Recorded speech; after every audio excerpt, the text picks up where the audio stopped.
Jemi bashkë sërish në këtë pjesë të fundit të programit Studio Live, ndërsa vijojmë të qëndrojmë në transmetim të drejt për drejt për të ndalur tek zhvillimet më të rëndësishme dhe temat cilat patyshim lidhen në mënyrë të drejt për drejt me ju të shumicë, sigurisht është dhe aspekti i ekonomisë, çka do të kemi dhe eksperte në studio për të folur pikërisht për këtë çështje. Por fillimisht do një shkurtimisht me zhvillimin kryesor deri në orën 19.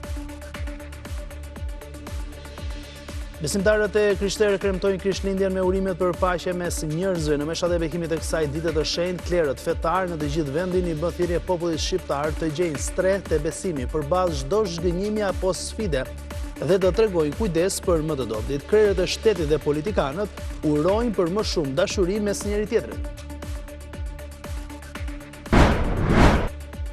Në një raport të avokatit të popullit që Report TV siguron, ngrihet shqetësimi për sjelljen e policisë së burgjeve ndaj kryebashkiakut të Tiranës gjatë një vizite me mjeku në një spital privat në Durrës në muajin korrik.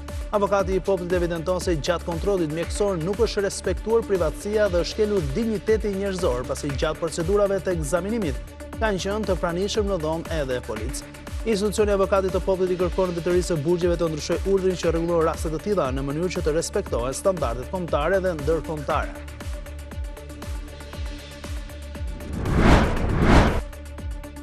Turqia i dhuroi Shqipërisë një avion qeveritar me vlerë rreth 11.9 milion dollar në kuadër të forcimit të marrëdhënieve diplomatike dhe bashkëpunimit strategjik mes dy vendeve. Marrëveshja e dypartë që shfirmosur në 10 korrik të këtij viti dhe shpenzimet e transferimit të pronësisë do mbulohen nga pala turke.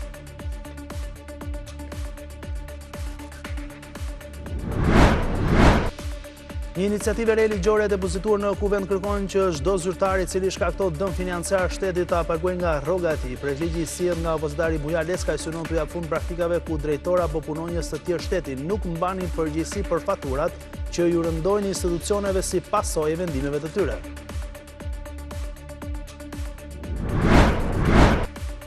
Sokol Cikadeshi, ish futbollisti kombëtar shqiptare dhe shumë klubeve në futbollin vendas mund të rikthehet për të mbyllur karrierën në Super League. 35 vjeçari ka zhvilluar një takim të gjatë në ambientet e stadiumit të Vlorës me presidentin e flamurtarit Sinan Idrizit. Cikadeshi prej janarit 2025 është pa ekip, ndërsa nuk dihet ende nëse sulmuesi ka gjetur marrëveshje me klubin vlonjat.